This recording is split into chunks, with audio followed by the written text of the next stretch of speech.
قرآن حکیم نے بھی سورہ آل عمران کے آخری رکوع میں ذکر کو سب سے پہلے اور سب سے اہم عامل کی حیثیت سے شمار کیا ہے۔ چنانچہ اس کی پہلی آیت جو ہے سورہ آل عمران کے آخری رکوع کی، اس میں تو وہی مضمون جو میں بیان کر چکا وہ آیا ہے، ان فی خلق السماوات والارض واختلاف اللیل والنہار لآیات لأولی الالباب۔ یقیناً آسمان اور زمین کی تخلیق میں اور دن اور رات کے الٹ پھیر میں نشانیاں ہیں ہوش مندوں کے لیے۔ ان کے ذریعے سے انسانی شعور کے اندر وہ معرفت رب اجاگر ہوگی۔ وہ پہلا مرحلہ اس نے طے کر لیا، وہ ڈورمنٹ معرفت اب ایکٹیویٹ ہو گئی۔ اب مزید فکر کا مرحلہ ہے جو اگلی آیت میں آیا ہے، الذین یذکرون اللہ قیاما وقعودا وعلی جنوبہم ویتفکرون فی خلق السماوات والارض ربنا ما خلقت ھذا باطلا سبحانک فقنا عذاب النار۔ یعنی تفکر جو ہے ویتفکرون فی خلق السماوات والارض، وہ تفکر کرتے ہیں، غور و فکر کرتے ہیں آسمان اور زمین کی تخلیق میں، لیکن اس تفکر کے ساتھ لازماً ذکر اور ذکر مدام، ذکر بھی وہ کہ جو مستقل ہو، ہر حالت میں ہو۔ الذین یذکرون اللہ قیاما وقعودا وعلی جنوبہم، وہ لوگ کہ جو اللہ کو یاد رکھتے ہیں، اللہ کا ذکر کرتے ہیں، کھڑے ہوئے بھی، بیٹھے ہوئے بھی، اور اپنے پہلوؤں کے بل یعنی لیٹے ہوئے بھی۔ اب ان تین کے سوا تو کوئی پوزیشن انسان کی نہیں ہے، اسی کا نام ہے دوام ذکر۔ اور اس کے ساتھ اگر وہ تفکر کرتے ہیں تو ان کا فکر اگلی منزل تک پہنچتا ہے۔ تو پہلی شے تھی فکر انسانی کی صحیح رخ پر مزید پیش قدمی اور پیش رفت، اور اس کے لیے لازم ہے ذکر و فکر کا امتزاج۔ دوسری چیز کو لیجئے عمل کی درستی۔ اس عمل کی درستی کے لیے اللہ تعالی کے ساتھ ایک گہرے تعلق کی ضرورت ہے، اس لیے کہ صبر کی بحث میں یہ مضامین شاید آپ کے سامنے آ گئے ہوں کہ صبر، جہاں مصیبت پر صبر ہوتا ہے، تکلیف پر صبر ہوتا ہے، اللہ کے احکام پر جمنا یہ بھی صبر ہے، نفس کی خواہشات کی باغ کو تھام کر رکھنا، کھینچ کر رکھنا یہ بھی صبر ہے، اور استقامت کسی شے پر قائم رہنا یہ بھی صبر ہے۔ تو عمل صحیح پر استقامت کے لیے وَاصْبِرْ وَمَا صَبْرُكَ إِلَّا بِاللَّهِ، اس صبر کی سب سے اہم جو بنیاد ہے، اس کا جو سب سے بڑا ذریعہ ہے، اس کا جو سب سے بڑا سہارا ہے، وَمَا صَبْرُكَ إِلَّا بِاللَّهِ، اس کے لیے ضرورت ہے ایک گہرے تعلق کی کہ اللہ کے ساتھ ایک ایسا تعلق برقرار رہے جو نہ صرف گہرا ہو بلکہ دائم و قائم ہو، مسلسل ہو۔ ذرا ظہول ہوگا، تعلق مع اللہ میں ذرا کمی آئے گی، شیطان کا وار کاری ہو جائے گا۔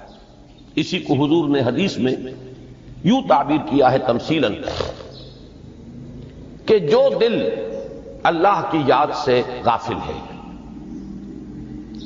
اس پر، فارسی کا وہ مقولہ بھی ہے کہ خانہ خالی را دیو میں گیرت، گھر خالی رہے تو جنات اس پر دیو جو ہے آ کر قبضہ جما لیتے ہیں۔ تو خانہ قلب جو ہے اگر یاد خدا بندی سے خالی ہو گیا تو شیطان ابلیس لعین اپنی تھوتنی ٹکا دیتا ہے۔ یہ لفظ آتا ہے سور کے منہ کے لیے تھوتنی، جس طرح اس کا نکلا ہوا سا منہ ہوتا ہے آگے، تو یہ لفظ استعمال کیا گیا کہ وہ اپنی تھوتنی انسان کے دل پر جما کر اور پھوکے مارنی شروع کر دیتا ہے۔ تو شیطان کو موقع ہی تب ملتا ہے جب انسان کے تعلق مع اللہ کے اندر کمی ہو، وہ خانہ بالکل خالی ہو گیا ہو یا اتنا ضعیف ہو گیا ہو کہ کل عدم ہو جائے، گویا کہ نہیں۔ تیسری چیز کی طرف آئیے روحانی ترقی،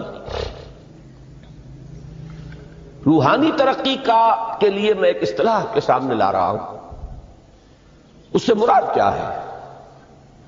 روحانی ترقی کے لیے ہماری دینی اصطلاح ہے تقرب الی اللہ، اللہ سے قریب تر ہوتے چلے جانا۔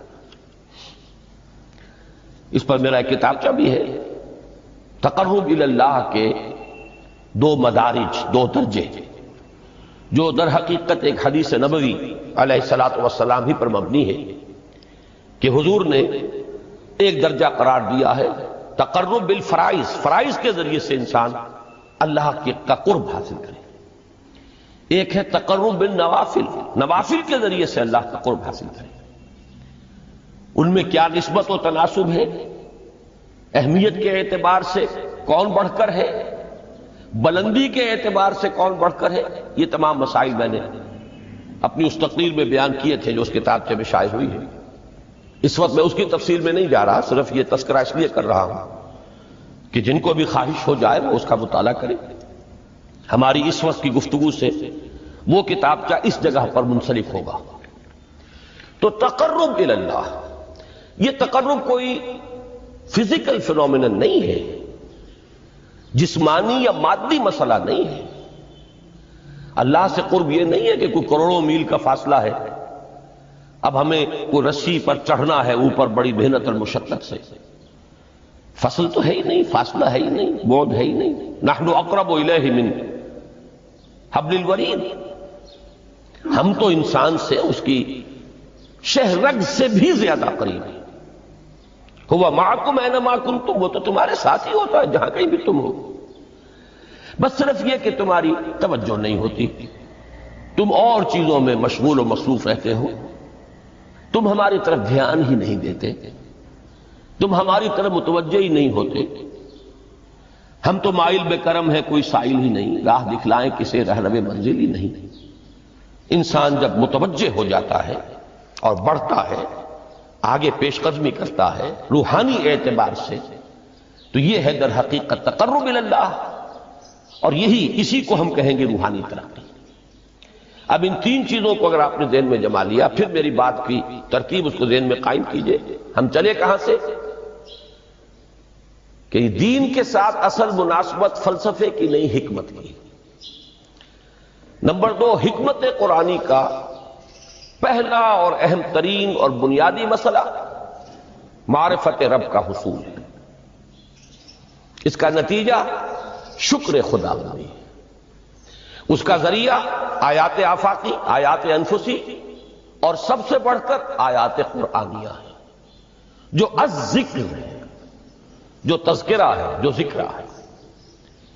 لیکن اس پہلے مرحلے کو اگر کوئی انسان بفضل ہی تعالی، اللہ کے فضل و کرم سے طے کر لے، اب اس کے سامنے 3 مسئلے، فکر کی مزید پیش رفت، مزید پیش قدمی صحیح رخ پر،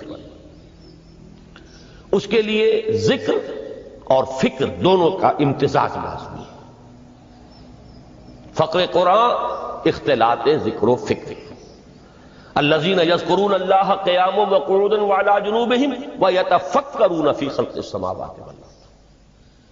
دوسری شے عمل کا درست رہنا، نہ افراط و تفریط ہو، عدم توازن ہو، نہ انسان نفس سے مغلوب ہو جائے، نہ انسان جذبات کی رو میں اندھا ہو جائے، نہ انسان ماحول سے مرعوب ہو کر متاثر ہو جائے، صحیح رخ پر اس کا عمل۔ نمبر 3، روحانی ترقی، جو اصل حاصل ہے، جو اصل مقصود ہے۔ نمبر 2 چیز کے لیے تعلق مع اللہ ضروری، نمبر 3 کے لیے تقرب الی اللہ ضروری۔ اب غور کیجئے، ان تینوں چیزوں کا بڑا گہرا تعلق ہے نماز کے ساتھ۔ ان تینوں کے لیے ستون کی حیثیت نماز کو ہے۔ لہذا ایمان کے بعد یا معرفت رب کے بعد حکمت دین کا اہم ترین مسئلہ نماز، صلاۃ۔ اس لیے کہ ایک طرف یہ انسان کو اللہ کے ساتھ ایک گہرے تعلق کا ذریعہ فراہم کرتی ہے، اپنے تمام مصروفیات میں سے ان مشغولیتوں میں جن میں گم ہونے کا خدشہ ہوتا ہے نکلو۔ 24 گھنٹے کے معمولات میں سے کم 5 مرتبہ تو لازماً نکلو اور اپنے آپ کو ذرا، اپنے حواس کو بھی، اپنی باطنی کیفیات کو بھی ذرا تازہ کرو۔ اگر کوئی گندگی، نجاست، کسی طرح کی ناپاکی کا کوئی معاملہ ہے، طہارت حاصل کرو۔ طہارت سے تمہارے اندر روح کو بھی بالیدگی ہوگی، تمہارے حواس بھی تازہ ہوں گے، تم گویا کہ بحیثیت کل تمہاری ہستی چاق و چوبند ہو جائے گی۔ وہ کسل، وہ سستیاں، وہ جو ایک کثافتیں ہوتی ہیں، ان سب سے نجات حاصل کرو اور اب اپنے رب کے حضور میں کھڑے ہو جاؤ، اس کے ساتھ اپنا عہد بھی تازہ کرو، اس کی اہم صفات کو بھی اپنے ذہن میں پھر مستحضر کرو۔ یہی وجہ ہے، دیکھیے میں نے جو آیات آپ کو شروع میں سنائی تھی، سورہ لقمان کی 2 آیتیں، پہلی آیت میں اس کا ترجمہ کر چکا، دوسری آیت وَلَقَدْ وَإِذْ قَالَ لُقْمَانُ لِابْنِهِ وَهُوَ يَعِظُهُ يَا بُنَيَّ لَا تُشْرِكْ بِاللَّهِ إِنَّ الشِّرْكَ لَظُلْمٌ عَظِيمٌ۔ اس کے بعد درمیان میں کچھ مضمون آ کر پھر وہ آیہ مبارکہ آئی، یا بنی اقم الصلاۃ وامر بالمعروف وانہی عن المنکر واصبر علی ما اصابک۔ گویا کہ اہم ترین چیز، بنیادی ترین چیز، اللہ کو محض پہچان لینا کافی نہیں ہے، یاد رکھنا ضروری ہے۔ اللہ یاد رہے گا تو فکر صحیح آگے بڑھے گا، اللہ یاد رہے گا اور اس کے ساتھ ایک گہرا تعلق جو ہے برقرار رہے گا تو عمل درست رہے گا۔ بالکل یہی بات سورہ طٰہٰ میں جو پہلی وحی حضرت موسیٰ علیہ السلام پر ہوئی اور پہلا مخاطبہ ہے، چونکہ حضرت موسیٰ کو یہ انبیاء کرام کے مقدس گروہ میں ایک امتیازی حیثیت حاصل ہے کہ ان سے براہ راست گفتگو ہوئی ہے، اگرچہ صرف ایک پردہ تھا، اوٹ من ورائے حجاب گفتگو ہوئی ہے، لیکن یہ کہ کوئی فرشتے کا درمیانی جو ہے وہ لنک نہیں تھا، براہ راست اللہ تعالیٰ نے حضرت موسیٰ علیہ السلام سے کلام فرمایا۔ کلم اللہ موسیٰ تکلیما، موسیٰ سے تو اللہ نے کلام فرمایا جیسے کہ کلام کیا جاتا ہے۔ تو پہلا مخاطبہ ہے، یہ پہلا مکالمہ ہے، پہلی وحی کہیے، اسی میں یہ الفاظ بھی موجود ہیں، اننی انا اللہ لا الہ الا انا فاعبدنی واقم الصلاۃ لذکری۔ یہ گویا کہ حکمت قرآنی کا ایک بہت بڑا خزانہ ہے یہ آیت مبارکہ، کہ خود حضرت موسیٰ علیہ السلام کو جو ہدایت دی جا رہی ہے، میں ہوں، میں اللہ، اننی انا اللہ لا الہ الا انا، میرے سوا کوئی معبود نہیں، فاعبدنی، بس میری بندگی، میری عبادت، میری پرستش، میری محبت، اس کو اختیار کرو۔ وَأَقِمِ الصَّلَاةَ لِذِكْرِي، اور نماز کو قائم رکھو میری یاد کے لیے۔ بلکہ اسی سلسلہ کلام میں آگے چل کر سورہ طٰہٰ میں آتا ہے، کافی گفت و شنید کے بعد جب حضرت موسیٰ نے کچھ معذرت بھی کی، کچھ دعائیں بھی کی، اللہ نے ایک دعا قبول بھی کی کہ ان کے بھائی کو بھی شریک کر دیا، حضرت ہارون کو بھی۔ اس کے بعد پھر جب فرمایا کہ اب جاؤ فرعون کی طرف، تو اس میں فرمایا وَلَا تَنِيَا فِي ذِكْرِي، اور دیکھنا یہ جو عظیم مشن تمہارے کندھے پر آ گیا ہے، بڑا بھاری اور کٹھن ایک فرض ہے جو تم پر عائد ہو گیا ہے، اس کے لیے سب سے بڑی تمہارے پاس جو قوت کا ذریعہ ہے وہ نماز ہے۔ اقیم فلا تنیا عن ذکری، میری یاد میں کبھی غفلت نہ کرنا، اس میں کبھی کوئی کمی نہ آنے دینا۔ جیسا کہ میں نے عرض کیا تھا کہ جیسے ہی وہ تعلق جو ہے کمزور پڑتا ہے یا منقطع ہو جائے معاذ اللہ، تو پھر انسان گویا کہ شیطان کے لیے ایک لقمہ تر بن جاتا ہے۔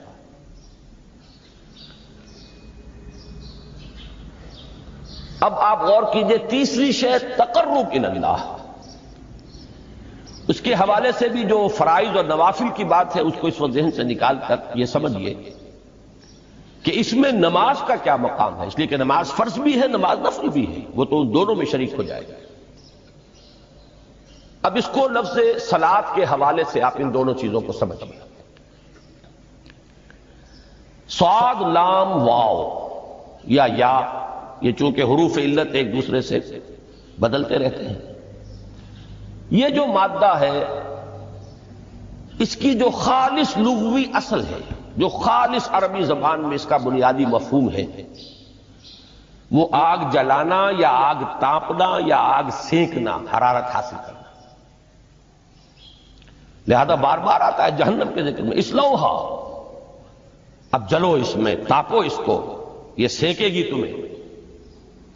بلکہ تفتلون کا لفظ آیا ہے حضرت موسیٰ کے کلام میں، جب وہ گئے تھے کوہ طور پر، جب پہنچ گئے تو تھے آگ کی تلاش میں، لعلکم تفتلون، تو اپنے اہل خانہ سے یہی کہا تھا کہ مجھے کہیں وہ روشنی نظر آ رہی ہے، غالباً کوئی وہاں سے آگ مل سکے گی، ورنہ یہ کہ کوئی رہنمائی کو رستہ مجھے مل سکے گا، میں وہ آگ لے آؤں گا، کوئی چنگاری وہاں سے لے آؤں، لعلکم تفتلون، تاکہ تم، اب یہ اصطلاح در حقیقت باب افتعال ہے، اور یہ تے یہاں پر توئے کی شکل اختیار کر گئی، تا نے توبل کی صورت اختیار کی سواد کی وجہ سے۔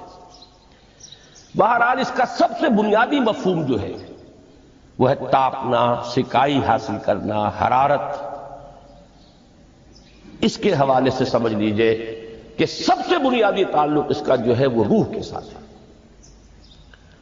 روح میں محبت خداوندی کی آگ اگر ٹھنڈی پڑ گئی ہو، اگر محبت خداوندی کی حرارت میں کمی ہو گئی ہو، تو اس کو اثر نو، جس کو کہ میں آج سوچ رہا تھا تو ایک لفظ ذہن میں آیا کہ جیسے بیٹری اس کو ریچارج کیا جاتا ہے، اسی طریقے سے روح کے اندر محبت خداوندی کی اس حرارت کو اثر نو تازہ کرنا، یہ ہے در حقیقت نماز کا اصل مقصد۔ اس لیے کہ اس لفظ کا بنیادی مفہوم، اصل لغوی مفہوم تو یہ ہے، اگرچہ اس کا سب سے زیادہ کثرت سے جو استعمال ہوتا ہے، اور لفظ صلاۃ جس سے در حقیقت جس تصور پر مبنی ہے وہ ہے اقدام، کسی کی طرف متوجہ ہونا اور پھر دعا۔ صلاۃ کا سب سے قریبی مفہوم لفظی جب بیان کیا جائے گا، اس سے مراد، اس کے معنی، تو دعا اس میں اہم ترین ہے۔ کسی کی طرف توجہ کرنا، مناجات کرنا، گفتگو کرنا، مخاطبہ، مکالمہ، دعا، یہ در حقیقت صلاۃ کا سب سے بڑا اصطلاحی مفہوم ہے۔ لیکن جو اس کا مادہ ہے، صاد لام واو یا صاد لام یا، اس کا اصل مفہوم جو ہے وہ تاپنا، حرارت حاصل کرنا۔ تو ان دونوں کے حوالے سے عرض کر رہا ہوں، وہ تاپنا اور حرارت حاصل کرنا وہ ہے روح کے اعتبار سے۔ وہ جو کہا اقبال نے کہ مجھے عشق کی آگ اندھیر ہے، مسلمان نہیں راہ کا ڈھیر۔ یہ عشق کی آگ جب بجھ جاتی ہے، در حقیقت یہی تو انسان کی روحانی موت ہے۔ جب یہ نہ رہے تو چاہے منطق میں بہت انسان ماہر ہو، مجھے اقبال کا ایک شعر یاد آیا، تقابل کرتے ہوئے ایک انسان محکوم اور ایک انسان حر، آزاد انسان، ان کی نفسیات میں جو بنیادی فرق علامہ اقبال نے مختلف مواقع پر بیان کیے ہیں۔ محکوم ہے بیگانہ اخلاص و مروت، ہر چند کے منطق کی دلیلوں میں ہے چالاک۔ تو منطق کی دلیلوں میں انسان چالاک ہو جائے اور وہ لغت ہائے حجازی کا وہ ایک خزانہ بن جائے، اسے تمام الفاظ کے معنی یاد ہو، وہ بڑے مسائل فقہ کے اسے ازبر ہو، جزیات، بے انتہا جزیات جو ہیں وہ مستحضر ہو، فلسفے کے بڑے بڑے مسئلے اس نے حل کر لیے ہیں، لیکن اگر روح میں وہ اللہ کی محبت کی آگ نہیں ہے، وہ تپش نہیں ہے، مجھے عشق کی آگ اندھیر ہے، مسلمان نہیں راہ کا ڈھیر۔ اسی کے حوالے سے آج مجھے یاد آیا تھا کہ وہ جو بڑی سادہ سی ایک نظم ہے، اللہ تعالیٰ سے دعا، یا رب دل مسلم کو وہ زندہ تمنا دے، اس میں بھی جو الفاظ آئے ہیں جو روح کو گرما دے اور قلب کو تڑپا دے، یہ ہے اصل جو مقصود ہے نماز کا۔ اور یہی وہ چیز ہے جیسا کہ میں نے عرض کیا تھا کہ نگاہوں سے اوجھل، یہ پہلو سامنے ہے ہی نہیں۔ دوسرا پہلو سامنے ہے اور وہ بھی میرے نزدیک بہت اہم ہے، بہت بنیادی ہے، اس میں کوئی شک نہیں، لیکن یہ ہے بلند ترین منزل کہ تقرب الی اللہ، اس کے لیے در حقیقت یہ کس لیے درکار ہے؟ روح کے اندر عشق کی حرارت اور گرمی تازہ ہوتا ہے۔ بسا اوقات یہ اندر دب جاتی ہے، جیسے انگارہ ہوتا ہے آگ کا، اس کے اوپر خاک اور راکھ آ جاتی ہے، اندر کچھ ہوتی ہے۔ آگ دبی ہوئی سمجھ، آگ بجھی ہوئی نہ جان، اس دبی ہوئی آگ کو پھر ایک شعلہ بنانا، پھر اس کے اندر ایک حیات تازہ پیدا کرنا، یہ ہے نماز کا اہم ترین اور بلند ترین مقصد۔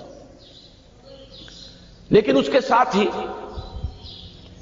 اس نماز میں ذکر ہونا، اس کا یہ ذکر ہے، اور ذکر کی جب میں فہرست بیان کیا کرتا ہوں بہت سے حضرات کے سامنے ہوگا کہ ذکر کا در حقیقت مفہوم ہے استحضار اللہ فی القلب۔ ہمارے ہاں غلطی سے جو ذرائع ذکر ہے انہیں ذکر قرار دے دیا گیا ہے۔ نماز ذکر نہیں ہے، نماز ذکر کا ذریعہ ہے۔ اقیم الصلاۃ لذکری، نماز قائم کرو میرے ذکر کے لیے۔ یہ اللہ اللہ کہنا یا ادعیہ معصورہ جو حضور صلی اللہ علیہ وسلم کی مسنون دعائیں ہیں، انہیں اپنے تمام معمولات دنیاوی کے ساتھ ساتھ ان دعاؤں کو بھی انسان پڑھتا رہے، اللہ سے دعا کرتا رہے، یہ تمام ذرائع ذکر ہیں۔ سبحان اللہ الحمدللہ الحمدللہ، اس کا آپ ورد کیجئے، یہ بھی ذریعہ ذکر ہے۔ حقیقت میں ذکر ہے استحضار اللہ فی القلب، اللہ کو دل میں لے آنا، اللہ کو دل میں حاضر کر لینا، اصل میں تو ترجمہ ہوگا، لیکن حاضر جاننا، یہ کیفیت جو ہے انسان کو حاصل ہو جائے۔ اب اس کے حوالے سے ذرا بات سمجھیے کہ ایک تو میں عرض کر چکا ہوں مجسم ذکر تو قرآن ہے، لہذا ذکر کی فہرست جب آپ کریں گے ذرائع ذکر تو ان میں سب سے پہلے قرآن آئے گا، اس لیے کہ وہ ہماری حکمت کے پہلے مسئلے کو حل کر رہا ہے، بنیادی مسئلہ، اہم ترین مسئلہ۔ دوسرے نمبر پر ذکر جو ہے، اب اس کے لیے کچھ اصطلاحات جو میرے مختلف دروس میں شاید آپ کے سامنے بعد میں آئیں یا پہلی آ چکی ہوں، ان کے حوالے سے میری بات سمجھیے۔ ایک ذکر غیابی ہے، تھرڈ پرسن میں، صیغہ غائب میں اللہ کی یاد کرنا، اللہ اکبر اللہ اکبر اللہ اکبر۔ ابھی اللہ اکبر جو ہے یہ جملہ اسمیہ خبریہ ہے، ایک حقیقت کی تکرار آپ کر رہے ہیں، اللہ سب سے بڑا ہے، اللہ سب سے بڑا ہے، سبحان اللہ سبحان اللہ سبحان اللہ۔ یہ در حقیقت ذکر غیابی ہے کہ آپ اس میں مخاطب نہیں ہیں اللہ سے، ایک ذکر خطابی کہیں یا ذکر حضوری کہیں، جس میں مکالمہ ہوتا، جس میں گفتگو ہوتی۔ تو نماز در حقیقت ذکر حضوری اور ذکر خطابی کی بلند ترین شکل، اس لیے میں نے عرض کیا تھا کہ نماز کے لفظ یا صلاۃ کے لفظ یہ اصطلاحی معنی جو اکثر و بیشتر کیے جاتے ہیں وہ ہے دعا، اور دعا میں ہوتا کیا ہے؟ مکالمہ ہے، مخاطب اے اللہ، اے میرے رب، اے پروردگار۔ پھر یہ کہ اس میں اقدام اور کسی کی طرف متوجہ ہونا، یہی وجہ ہے کہ افتتاح صلاۃ، نماز کو شروع کرنے کے لیے ایک تو وہ الفاظ جو قرآن مجید میں آئے ہیں، انی وجہت وجہی للذی فطر السماوات والارض حنیفا وما انا من المشرکین، یہ ہے توجہ کا ارتکاز، بشرطے کہ یہ صرف الفاظ ہی نہ نکل رہے ہوں، واقعتاً یہ تعبیر ہو اس وقت کی انسان کی نفسیاتی کیفیت کے، کہ شعوری طور پر وہ فیصلہ کرتا ہے کہ اب میں منقطع ہو رہا ہوں، ہر چہار طرف سے اپنی توجہ کو ہٹا کر، ہر مسئلے سے اپنے آپ کو خالی و ذہن کر کے یعنی ظاہری اور باطنی دونوں اعتبار سے میں اپنی توجہ کا ارتکاز کر رہا ہوں اس ذات کی طرف جس نے آسمانوں اور زمین کو پیدا کیا، اور بالکل یکسو ہو کر رہا ہوں۔ انی وجہت وجہی للذی فطر السماوات والارض حنیفا وما انا من المشرکین۔ اور دوسری وہ جو دعا جس سے ہم افتتاح کرتے ہیں اپنی نماز کا، دیکھیں اس میں خطاب کا کس قدر اہتمام ہے۔ وہاں سبحان اللہ نہیں ہے، سبحانک اللہم، پاک ہے تو اے رب ہمارے، وبحمدک وتبارک اسمک وتعالی جدک۔ اب آپ غور کر رہے ہیں، یہ ہے تخاطب، براہ راست مخاطب ہونا ہو رہی ہے۔ تو سب سے پہلی بات تو یہ ہوئی کہ ذکر کی ایک شکل ہے ذکر غیابی، دوسری ذکر حضوری، اور ذکر حضوری یا ذکر خطابی کی بلند ترین منزل، بلند ترین اس کا ذریعہ نماز۔ اس کو ایک پہلو سے اور سمجھ لیجئے، سورہ فاتحہ جب پھر ہم پڑھتے ہیں جسے الصلاۃ کہا گیا ہے، جو لب لباب ہے، خلاصہ ہے، اس میں پھر تدریجاً غیاب سے حضور کی طرف پیش قدمی ہوتی ہے۔ الحمدللہ رب العالمین الرحمن الرحیم مالک یوم الدین، یہ ذکر غیابی ہے، اس میں ابھی خطاب نہیں آیا، یہ وہی جملہ اسمیہ ہے۔ کل تعریف اس اللہ کے لیے ہے جو تمام جہانوں کا پروردگار ہے، مالک ہے، جو رحمان ہے، رحیم ہے، جزا و سزا کے دن کا مختار و مالک ہے۔ اب یہ غیاب سے حضور کی طرف، ایاک نعبد و ایاک نستعین اہدنا الصراط المستقیم، یہ ہے وہ۔ اب پہلے ایک معاہدہ ہے، ایک اقرار ہے، اعتراف ہے، وعدہ ہے، اور پھر دعا ہے، استدعا ہے کہ حضور نے فرمایا، یقول اللہ تعالی، اللہ یہ فرماتا ہے، اسی لیے اس کو حدیث قدسی کریں گے، قسمت الصلاۃ بینی و بین عبدی نصفین، میں نے نماز کو اپنے اور اپنے بندے کے مابین آدھا آدھا تقسیم کر دیا ہے۔ اب یہاں تک تو جملہ ہے اللہ کا، یہ ہے حدیث قدسی۔ اب آگے جو ہے نریشن اس کی جو ہے حضور صلی اللہ علیہ وسلم کی جانب سے ہے، یعنی خبر دے رہے ہیں وہ اللہ کی طرف سے ہی۔ ویسے تو تمام احادیث ہی گویا کہ ہم سمجھتے ہیں انسپائرڈ تو اللہ کی طرف سے ہی، لیکن یہ کہ جہاں صراحت ہو کہ اللہ کہتا ہے وہ حدیث قدسی ہے۔ تو یقول اللہ تعالی قسمت الصلاۃ بینی و بین عبدی نصفین، یہاں تک تو حدیث قدسی ہے۔ اب دوسری عام حدیث ہے، اذا قال العبد الحمد للہ رب العالمین یقول اللہ تعالی حمدنی عبدی، جب بندہ کہتا ہے الحمدللہ رب العالمین، پروردگار کہتا ہے میرے بندے نے میری حمد کی۔ جب بندہ کہتا ہے الرحمن الرحیم، پروردگار فرماتا ہے ثنا علی عبدی، میرے بندے نے میری ثنا کی، بڑی تعریف کی۔ جب بندہ کہتا ہے مالک یوم الدین، اللہ فرماتا ہے مجدنی عبدی، میرے بندے نے میری بڑی بزرگی بیان کی ہے، تمجید کی ہے۔ پھر جب بندہ کہتا ہے ایاک نعبد و ایاک نستعین، اللہ فرماتا ہے ھذا ما بینی و بین عبدی ولعبدی ما سأل، یہ ہے میرے اور میرے بندے کے درمیان۔ یہ تو معاہدہ ہے نا، معاہدے میں تو دو فریق جکڑے جاتے ہیں، بند جاتے ہیں، یہ میرے اور میرے بندے کے درمیان ہے، اور میرے بندے نے جو طلب کیا میں نے دیا، اس لیے کہ اس میں طلب بھی تو ہے، ایاک نستعین، تیری مدد چاہتے ہیں، یہ طلب ہے۔ اسی کی شرح ہے جو اب آخری تین آیتیں ہیں، پروردگار ہم تیری مدد چاہتے ہیں، پروردگار ہم تیری ہی بندگی کرتے ہیں اور کریں گے، اور تیری ہی مدد چاہتے ہیں، چاہیں گے۔ اگر حال میں اس کا ترجمہ کریں گے، زمانہ حال کے اعتبار سے، اس لیے کہ فعل مضارع میں تو دونوں موجود ہیں، شامل ہیں، تو یہ ایک اعتراف ہے، اظہار حال ہے۔ اللہ کرے کہ وہ واقعتاً صحیح اظہار حال ہو، ہم واقعی اللہ کی بندگی کرتے ہوئے یہ کہیں کہ ایاک نعبد، ورنہ اگر ہماری اصل صورتحال سے وہ مطابقت نہ رکھتا ہو تو پھر تو ایک طرح کا جھوٹ ہو جائے گا، غلط بیانی ہو جائے گی۔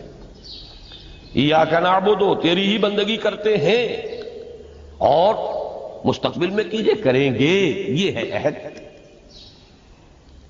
تیری ہی مدد چاہتے ہیں، تجھی سے مدد طلب کرتے ہیں، تجھی سے مدد چاہتے رہیں گے۔ اس کے لیے فرمایا وَلِعَبْدِي مَا سَأَلَ، اور پھر اس کے بعد وہ استدعا ہے اهدنا الصراط المستقیم صراط الذین انعمت علیہم غیر المغضوب علیہم ولا الضالین۔ اس حدیث میں اس کو ایک ہی جملے کو لیا گیا ہے، ایک ہی جملے کی حیثیت سے۔ جب بندہ یہ کہتا ہے تو اللہ فرماتا ہے ھذا لعبدی ولعبدی ما سأل، یہ خالص میرے بندے کے لیے ہے، اس بندے نے ایک درخواست پیش کی ہے اور میں نے گرانٹ کی، وہ اپلیکیشن، وہ ریکویسٹ گرانٹڈ، ہم نے دے دی، ولعبدی ما سأل۔ یہ ہے اس کی تاثیر کا عالم، بشرطے کے معاملہ وہ شعور کے ساتھ، بشرطے کے مطابقت ہو ظاہر اور باطن کی، بشرطے کے مطابقت ہو قول اور فعل کی، تو اس کا اتنا اونچا مقام ہے کہ ایک ایک جملہ ادھر ادا ہوا، ادھر اللہ کی طرف سے ریسپانس مل رہی ہے۔ افلاک سے آتا ہے نالوں کا جواب آخر، اٹھتے ہیں حجاب آخر، کرتے ہیں خطاب آخر۔ ایک ہے نماز ہم پڑھ لیتے ہیں، آپ نے سارا پڑھ لیا، سارا تعدیل ارکان بھی کر لی، لیکن اگر آپ کا اللہ کے ساتھ ڈائریکٹ کمیونین اور ڈائریکٹ کمیونیکیشن قائم نہیں ہوا تو نماز، جس کو کہ کہا گیا کہ الصلاۃ معراج المومنین، جو قرب حضور کو حاصل ہوا معراج میں، وہ ایک بندہ مومن دنیا میں رہتے ہوئے حاصل کر سکتا ہے نماز۔ اگر اس کی روح جو ہے واقعتاً ہم کا نام ہو رہی ہو، الحمدللہ رب العالمین الرحمن الرحیم مالک یوم الدین اہدنا الصراط المستقیم ایاک نعبد و اگر ہم واقعتاً ایسے کہہ رہے ہیں کہ ہمیں احساس ہو کہ ہم اللہ کے حضور میں حاضر ہیں اور عرض کر رہے ہیں، سجدہ کریں تو حدیث میں آتا ہے کہ ایسے محسوس ہو کہ گویا کہ میں نے اپنا سر اللہ کے قدموں میں رکھ دیا ہے، یہ ہے نماز۔ اب جو گفتگو ہو رہی ہے یہ ہم کلامی ہے، الصلاۃ معراج المومنین، اہل ایمان کے حق میں یہ نماز جو ہے یہ معراج کے درجے میں، لیکن یہ نماز کیسے نصیب ہوگی اگر روح سوئی ہوئی ہے، دبی ہوئی ہے، پسی ہوئی ہے، مزمحل ہے یا مردہ ہے؟ یہ نماز کیسے آتی ہوگی؟ چاہے آپ پانچوں وقت کی نماز پڑھ رہے ہو، چاہے آپ نے ہیبٹ بنا لیا ہو نماز کو، چاہے کچھ بھی ہو گیا ہو، لیکن یہ کہ جب تک وہ روح بیدار نہ ہو، جب تک ہم کلامی نہ ہو، افلاک سے آتا ہے نالوں کا جواب آخر، اٹھتے ہیں حجاب آخر، کرتے ہیں خطاب آخر، جب تک یہ نہ ہو، جیسے کہ میں ایک حدیث قدسی انشاءاللہ آج سناؤں گا سورہ فاتحہ کے ضمن میں، کہ اللہ تعالیٰ کے سامنے جب کھڑا ہو کر انسان جب کہتا انی وجہت وجہی للذی فطر السماوات والارض حنیفا، دائیں بائیں سے بالکل اپنا تعلق کاٹ کر میں نے اپنا رخ کر لیا ہے اس اللہ کی طرف جس نے آسمان اور زمین کو پیدا کیا۔ اب یہ توجہ وجہت، اگر یہ تو ہے چہرہ تو ہم نے کر دیا خانہ کعبہ کی طرف، اندر سے ہماری روح متوجہ نہیں ہوئی، وہ سوئی پڑی، اسے پتہ ہی کچھ نہیں کہ کیا ہو رہا، تو اس صورت میں وہ کیا ہے؟ ظاہری بات تو پوری ہو گئی، نماز کا ثواب ہو جائے گا، فرض کی ادائیگی کا ثواب مل جائے گا، لیکن وہ اصل نماز تو حاصل نہیں ہوئی۔ یہ ہے وہ بات کہ وَإِذَا سَأَلَكَ عِبَادِي عَنِّي فَإِنِّي قَرِيبٌ، اے نبی جب میرے بندوں کی روحیں بیدار ہو جائیں، توانا ہو جائیں، حیات تازہ سے وہ ہم کنار ہو جائیں، اور پھر وہ میرے بارے میں پوچھیں، وہ میرا تقرب حاصل کرنا چاہتے ہیں، تو آپ سے پوچھیں تو کہیے میں قریب ہوں، اجیب دعوت الداع اذا دعان، یہ ہے وہ دعا، میں ہر پکارنے والے کی پکار، ہر دعا کرنے والے کی دعا کو سنتا ہوں، قبول کرتا ہوں، جواب دیتا ہوں جہاں کہیں بھی مجھے پکارے، اذا دعان۔ اس میں در حقیقت وہ مفہوم آ گیا ہے there and then where ever، آپ اپنے گھر میں ہو کر پکارے اللہ کو، آپ بستر پر لیٹے ہوئے پکارے اللہ کو، الذین یذکرون اللہ قیاما وقعودا وعلی جنوبہم، ہاں ٹھیک ہے، بعض مقامات بعض اوقات قبول دعا کے لیے زیادہ سازگار ہے، حرم میں جا کر دعا مانگی جائے، اور منا میں عرفات میں خاص طور پر، جبل رحمت پر خاص طور پر، ملتزم جو ہے کعبے کا اس پر خاص طور پر، وہ ایام بھی ہیں خاص، لیکن یہ نہیں ہے کہ بقیہ دنوں میں آپ کے اور اللہ کے درمیان کو بڑا فاصلہ ہے۔ یہ سارا دنیا میں مشرکانہ نظاموں نے تصور پیدا کیا، اللہ تو دور ہے، دور ہے، دور ہے، دور ہے، پاک ہے، پاک ہے، پاک، تم ناپاک ہو، ناپاک ہو، ناپاک ہو، اور تم تو بڑی پستی میں پڑے ہو، تم اللہ سے براہ راست ہم کلام نہیں ہو سکتے۔ کوئی درمیانی چاہیے، کوئی لنکس چاہیے، کوئی پجاری ہوگا، کوئی پروہت ہوگا، کوئی پنڈت ہوگا، کوئی پیر ہوگا، کوئی پادری ہوگا، کوئی پوپ ہوگا، اس کے ذریعے سے تم اللہ سے ہم کلام ہو، خود نہیں۔ اور جب ذریعے بیچ میں آ گئے تو ان کی مٹھی گرم کرو، ان کی چاپلوسی کرو، ان کو بھی جو ہے چادریں چڑھاؤ، ان کو نذرانے پیش کرو۔ یہ ہے بدترین ایکسپلائٹیشن جو مذہب کے ذریعے سے نوع انسانی کی ہوئی۔ یہ دو ایکسپلائٹیشن دنیا میں ہوئی ہے تاریخ انسانی میں۔ ایک بادشاہوں کی طرف سے خراج دو ہمیں، محنت تم کرو گے کھیت میں، آدھا حصہ ہمارے پاس آئے گا، ہم عیش کریں گے، ہم اسٹینڈنگ آرمیز رکھیں گے تاکہ ذرا تم بغاوت کرو تو تمہارا سر کچل دیا جائے۔ یہ ایکسپلائٹیشن بدترین۔ مانگنے والا گدا ہے، صدقہ مانگے یا خراج۔ دوسری طرف ہم بادشاہ ہیں، ہم چندر بنسی سورج بنسی خاندان ہیں، ہم راجپوت ہیں، حکومت کرنا ہمارا حق ہے۔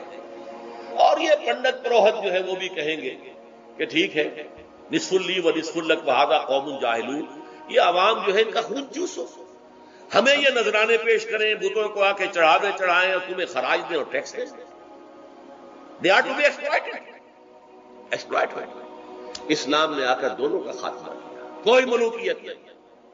زکوٰۃ ہے تو غربا کے لیے، بادشاہ کے لیے نہیں ہے، یہ تو غربا کے لیے، لہذا کوئی ٹیکس نہیں۔ نمبر دو، اللہ سے ہم کلام ہونے کے لیے کسی دربان، کسی جو ہے پہرے دار کی مٹھی گرم کرنے کی ضرورت نہیں۔ جب چاہو ہم کلام ہوگا۔ دل کے آئینے میں ہے تصویر یار، جب ذرا گردن جھکائی دیکھ لیں۔ یہ تو تم ہماری طرف متوجہ نہیں ہوتے، ہم تو ہر وقت کہتے ہیں، ہر شب کو آخری لمحات جو ہیں، آخری جو گھنٹے ہیں رات کے، سمائے دنیا تک ہم نزول فرما لیتے ہیں تمہارے لیے۔ اور پکارنے والا پکارتا ہے، حل من مستغفر فاغفر له، ہے کوئی استغفار کرنے والا کہ میں اسے بخش دوں؟ حل من سائل فاعطیہ، ہے کوئی مانگنے والا کہ میں اسے عطا کروں؟ تم ہی سوئے رہتے ہو، انٹا غفیر رہتے ہو، تمہیں ہماری طرف توجہ نہیں ہے۔ اگر ہماری طرف متوجہ ہو جاؤ تو جیسے کہ اقبال نے کہا کہ میرے لیے یہ دربان جو ہے پیران کلیسا کو کلیسا سے اٹھا دے، کیوں خالق و مخلوق میں حائل رہے پردے،